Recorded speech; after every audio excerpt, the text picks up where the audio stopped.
In section 5, we're going to spend some more time talking about polar equations and their graphs. And the first type we're going to talk about is graphing by converting to rectangular coordinates. So sometimes the rectangular equation gives us an idea of what the polar equation looks like when graphed. And we're also going to verify results with our graphing calculator with Desmos to make sure that we have the same equation. So the first one we want to look at is r cosine theta equals 4.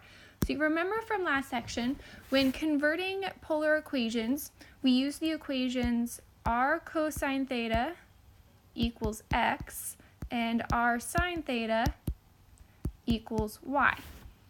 So looking at our first example here, r cosine theta equals 4, I can replace that r cosine theta with x, so we get x equals 4.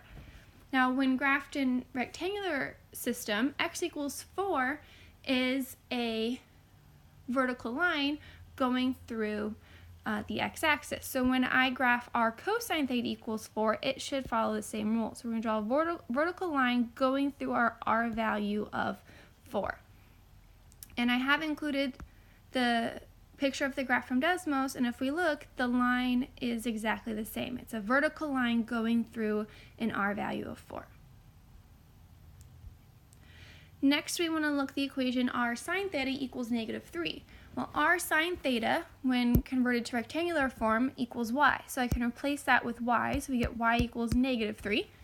And in a rectangular system, y equals -3 is a horizontal line going through a y value of -3. So corresponding polar graph should look the same way. So -3 is going to be down below, we're on a y-axis, and then we just draw a horizontal line going through that value, and that is our polar equation, polar graph. And if we look, using our graph from Desmos, we have a horizontal line going through what would be a y value of -3.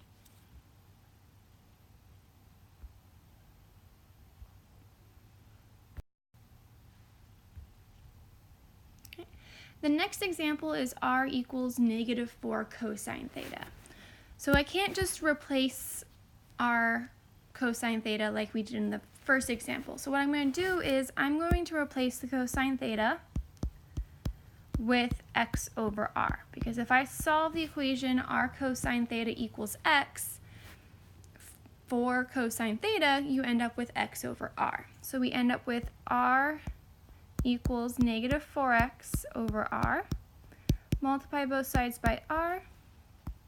You get r squared equals -4x. Now if you remember from section 4, r squared equals x squared plus y squared. So I replace that, we end up with the equation x squared plus y squared equals -4. And similar to last section, I want it equal to 0, so we add 4x to both sides.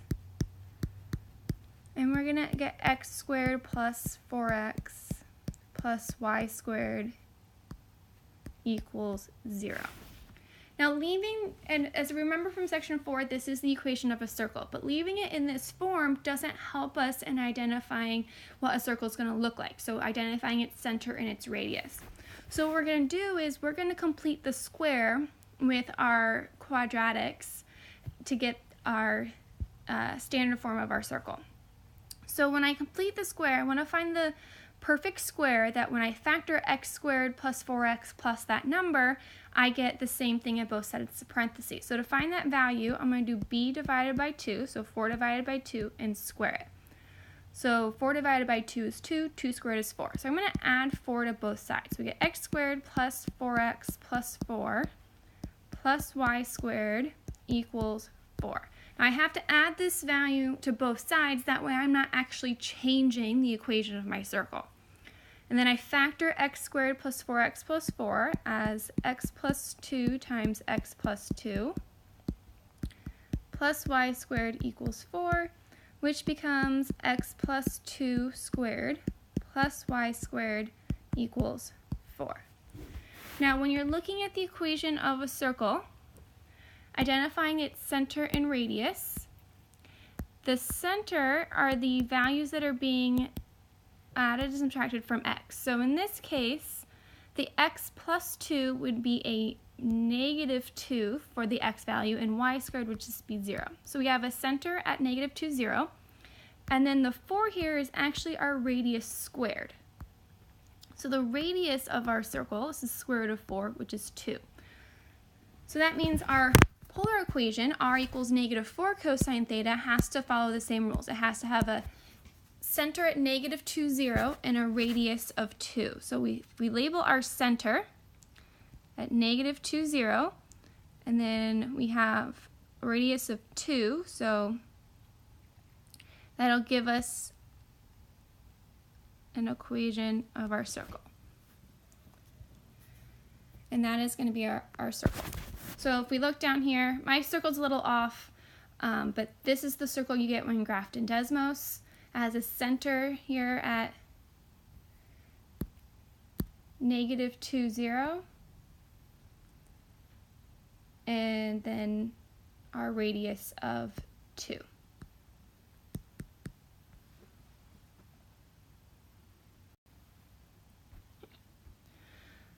Not all polar equations can be converted to a rectangular one.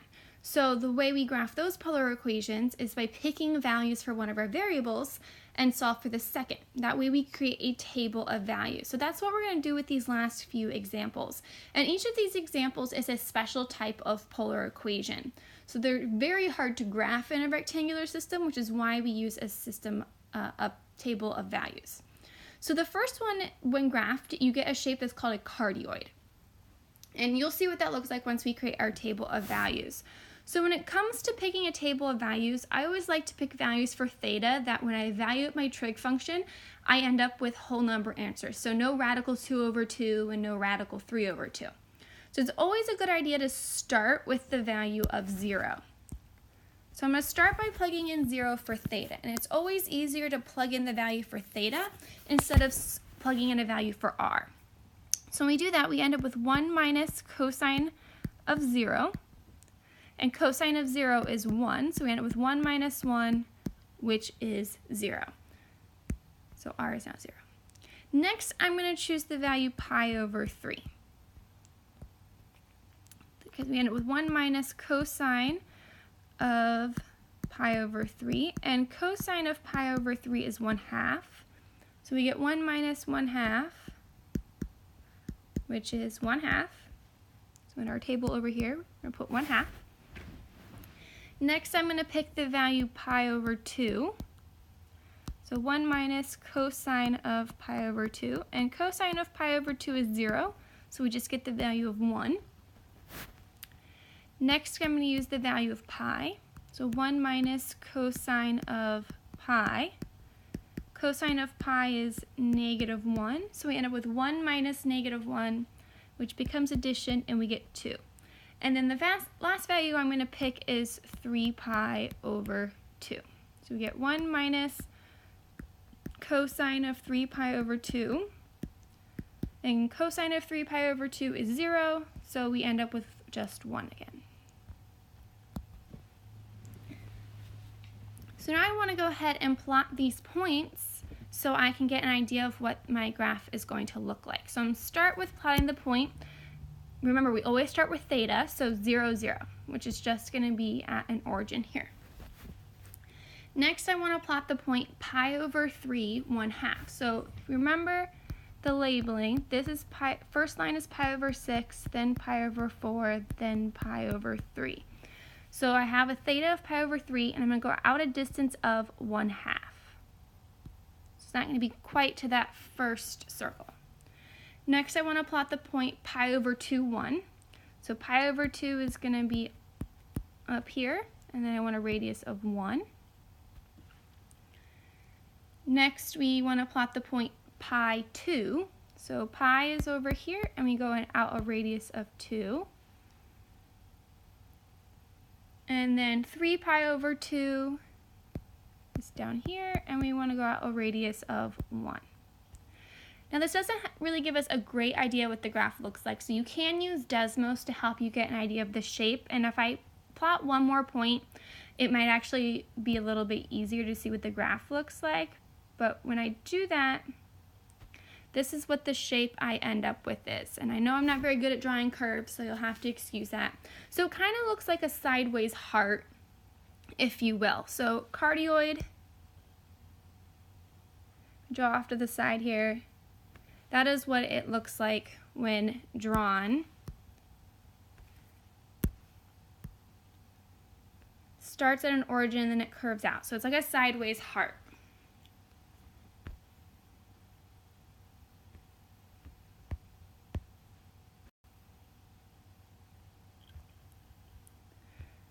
So the next graph we're going to look at is called a lemniscate, and there's actually two different versions of this type of shape, and we're going to do it without the inner loop. And we're going to see an example of both so you can kind of get an idea of what they look like. So the same deal, we're going to start by graphing a table of values. And I'm always going to start with the value of 0 for theta.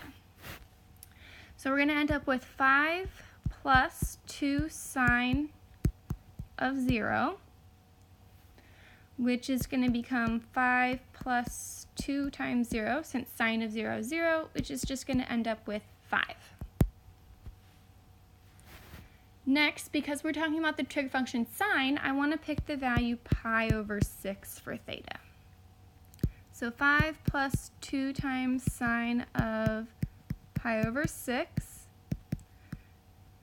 and that sine of pi over 6 is 1/2, so we end up with 5 plus 2 times 1/2, which becomes 5 plus 1, which gives us 6. Next, I'm going to choose the value pi over 2 for theta, so 5 plus 2 times sine of pi over 2, and sine of pi over 2 is 1, so we end up with 5 plus 2, which gives us 7.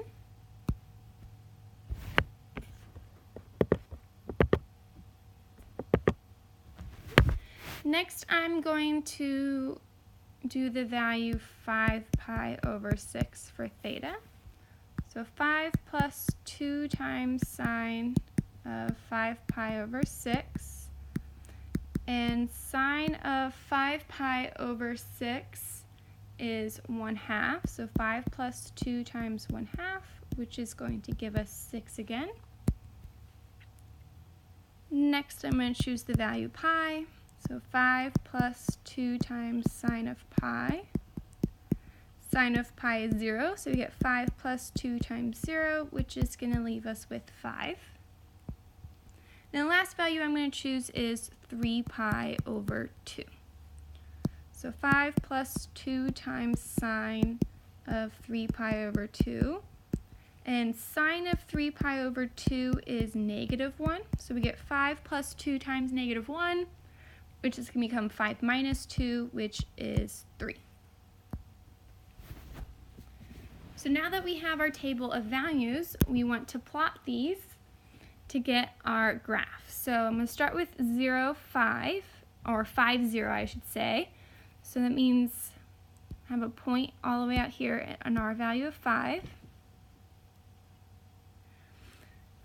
Then pi over 6 is actually this first value, and I don't quite have an r value of 6, so the point is just going to be a little bit outside here of our graph. Next, we have the value pi over 2, 7, so pi over 2, and again, don't have quite the values of r, but it is going to be outside our graph here. Then we have 5 pi over 6, which is out here. And we have the value 6, so again, not quite on our graph. Then we have at pi, we have 5 pi, and then 3 pi over 2, 3. And then if I were to plug in 2 pi, I'd end up with the place I started. So if I connect these points, we can see that we sort of get a circle, but it's not exactly a circle because circles have the same radius all around, and this one does not. So it's kind of like a lopsided circle, if you will. So it's a circle where the bottom is actually not as long, so it's kind of shorter on the bottom end. So it kind of resembles a circle, but not quite.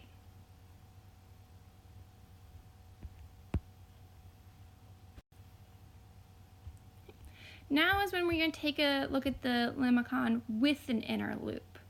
So if you notice, this one is of the form 2 plus 4 cosine theta. So sine of theta with the number plus it doesn't have the loop, but when it's cosine of theta, a number plus cosine of theta, we do get that loop. So I'm actually going to be plotting more points for this one to get a better idea of what the graph looks like. We're not always going to pick 5 points. Sometimes more points gives us a better idea of what the graph looks like. I'm always going to start with 0. So we have 2 plus 4 cosine of 0, which becomes 2 plus 4, which gives us 6. Next, I'm going to choose pi over 3. So we get 2 plus 4 times the cosine of pi over 3. Cosine of pi over 3 is 1/2. And 4 times 1/2 is 2, so 2 plus 2 gives us 4. Next, we're going to choose pi over 2. So 2 plus 4 times the cosine of pi over 2. Cosine of pi over 2 is 0, so we just end up with 2. Next, I'm going to choose the point 2 pi over 3, or the value of theta 2 pi over 3. So 2 plus 4 times cosine of 2 pi over 3. And cosine of 2 pi over 3 is negative 1/2. So we end up with 2 minus 2, which is going to give us 0. Next, we're going to plug in pi. So 2 plus 4 times cosine of pi. And cosine of pi is negative 1, so that becomes 2 minus 4, which is going to give us negative 2.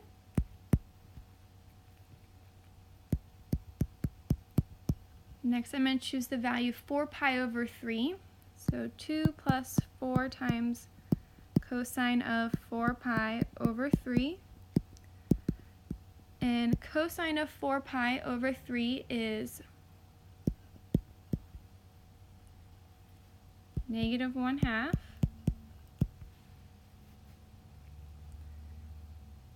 Which becomes 2 minus 2 again, which gives us 0. Next, we're going to choose 3 pi over 2. So 2 plus 4 times cosine of 3 pi over 2. And cosine of 3 pi over 2 is 0, so we end up with just 2. And lastly, I'm going to plug in the value 5 pi over 3. So 2 plus 4 times cosine of 5 pi over 3. And cosine of 5 pi over 3 is a positive 1/2, which gives us 2 plus 2, which is 4. So now we are going to plot our point. So we start with the point 6, 0. Which again, we don't quite have an R value of 6, but it is going to be on the edge here. Next, we have the point pi over 3, 4. So remember, pi over 3 is up at the top. Go out a radius of 4. Next, we have 2 pi over 2.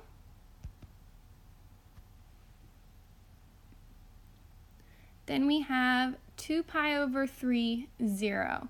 Now, traveling out to 2 pi over 3, which is up here, but having an R value of 0 means it's just going to be at the origin. Then we have the point negative 2 pi. So pi is out to the left, but traveling a distance of negative 2, remember, goes in the opposite direction. So I'm actually going to end up on the positive side of our axis for R. Then we have 4 pi over 3, 0. So 4 pi over 3, and we're back at the origin again, and we'll get an idea of what this looks like when we plot the points. Then we have 2, 3 pi over 2. And then lastly, we have the point 4, 5 pi over 3. So when we go to graph this, what we end up with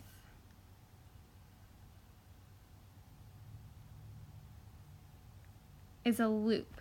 So when I travel through the origin on that first rotation, I go down to go pass through our point -2 pi.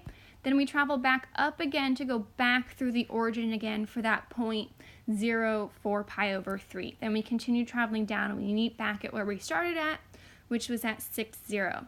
So this one should be a little bit more curved to kind of resemble a circle on the one side, but then it creates a loop there in the center of the part of the limicon that is kind of shorter. This is how we get the loop with our limicon.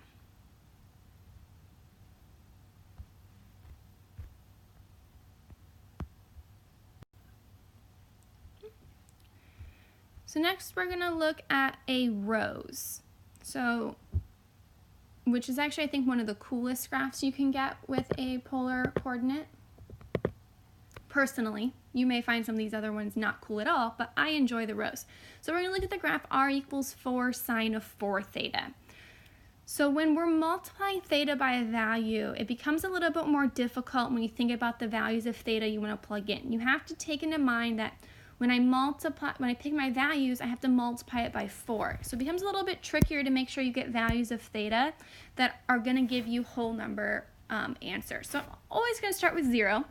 So we're going to get 4 sine of 4 times 0, which gives us 4 times sine of 0, and sine of 0 is 0, so we get 0. Next, I'm actually going to plug in the point pi over 8. The value of theta, pi over 8.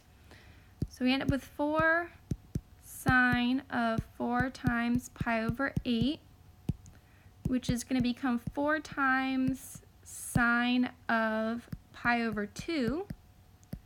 And sine of pi over 2 is 1, so we're going to end up with 4. Now we're going to plug in the point pi over 4. 4 times sine of 4 times pi over 4, which becomes 4 times sine of pi, and sine of pi is 0, so we end up with 0. Next, I'm going to plug in 3 pi over 8. We get 4 times sine of 4 times 3 pi over 8, which becomes 4 times sine of 3 pi over 2. And sine of 3 pi over 2 is -1, so we're going to end up with -4.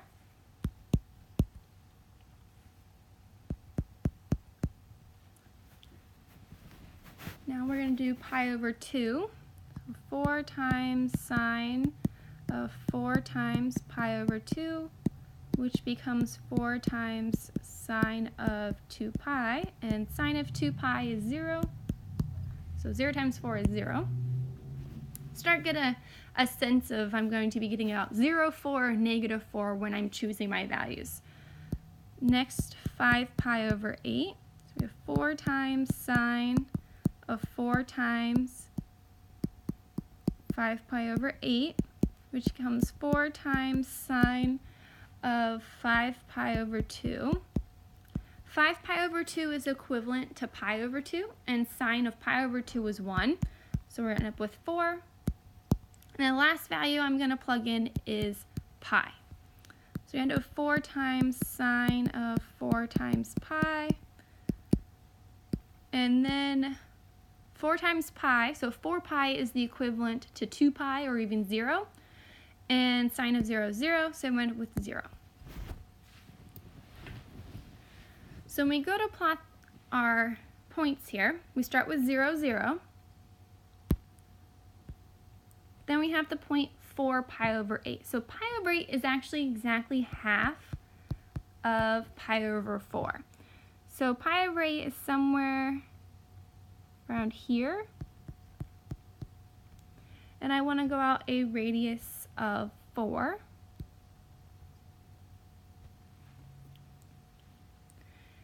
And then we're back at pi over 4, 0, which is back at the origin. Then we have the point 3 pi over 8, negative 4. So 3 pi over 8 is halfway between pi over 4 and pi over 2. So 3 pi over 8 somewhere out here.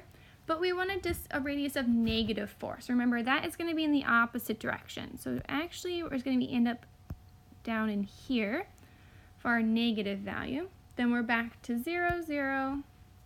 And then we have 5 pi over 8, which is going to be, then we have, pi over 2, which is 0. Then we are going to plug in 5 pi over 8, which is going to be somewhere out here, radius of 4, and then pi gives us 0 again. So when we actually go to plot this, we're going to end up with these roses, these little loops. And they actually keep repeating. So even though I didn't plot all of the points,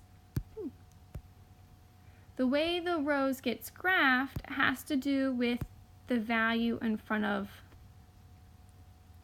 R.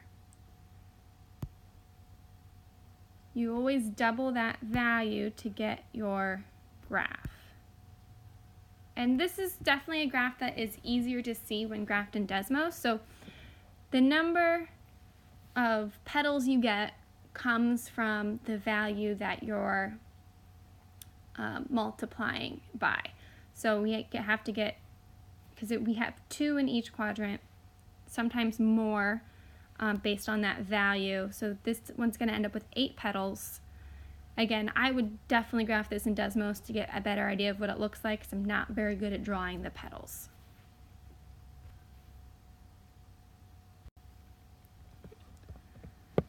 So next we're going to look at the graph r squared equals 9 to theta. And this is called, when graphed, it's called a lemniscate. So we don't actually have to pick that many values to graph these. And it's because of that r squared. So the first value of theta I'm going to pick is 0. So we have 9 sine of 2 times 0, which is going to be 0, because sine of 0 is 0. Next, I'm going to pick the value pi over 4. So 9 sine of 2 times pi over 4, which gives us 9 times sine of pi over 2. And sine of pi over 2 is 1, so we end up with just 9. However, remember, this is the r squared equals this. And because it didn't really matter for that first value, because if r squared equals 0, r equals 0. But for the second value here, we get r squared equals 9. So in order to solve for r, we take the square root, and we got that r actually equals 3. So the value of r here is going to be 3. So you have to remember, when the r is being squared, to take the square root as your last step. Then we're going to plug in pi over 2, and I'm actually going to stop showing work at this point because you guys can write it out yourself, or you can use a calculator. But when I plug in pi over 2, you end up with 0. Next, I'm going to plug in the value, 5 pi over 4. And when we do that, we get the 3. And then when we plug in 3 pi over 2, we end up with 0. So now all we have left to do is plot our point. So we have 0, 0. Then we have the point pi over 4, 3. Then we're back to pi over 2, 0. Then I'm going to go down here to 5 pi over 4. We have a radius of 3. And then we're back to 0, 0. So when graphed,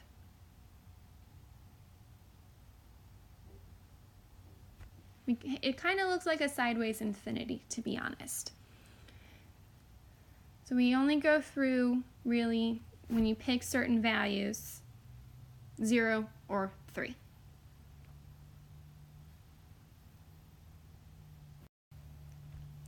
So our last example here is a spiral. It's when we have r equals theta, and it can actually be any multiple of theta as well, 6 theta, 2 theta, 1/2 theta if you want. So it's kind of like when you get x equals y in a rectangular system, all values are the same. But when you graph it, because that's a regular line, but that's not what it looks like when you graph it in a polar system. So for this one, we're going to have to use approximate values. Now, we don't have to do anything special for 0, 0. But I'm going to just pick pi over 2 as my next one. And I need to know its approximate value because I can't really graph a radius of pi over 2. So 1.57. And then I'm going to choose pi, which is approximately 3.14. Then 3 pi over 2, which is 4.71. And then lastly 2 pi, which is approximately 6.28. So I do the approximate values to help me figure out what r is when graphed. So now we start plotting the points. So we have 0, 0. And then I went to pi over 2, which is a little over 1.5. Then pi, which is a little bit past 3. Then 3 pi over 2, which is a little bit more than 4.5. And then 2 pi, which is past 6. So when graphed, when I connect these points, this is how you get the spiral. And it's going to keep going and going. Since there's an infinite amount of values for theta you can plug in, the spiral is going to keep going and it's going to keep getting wider and wider as graphed.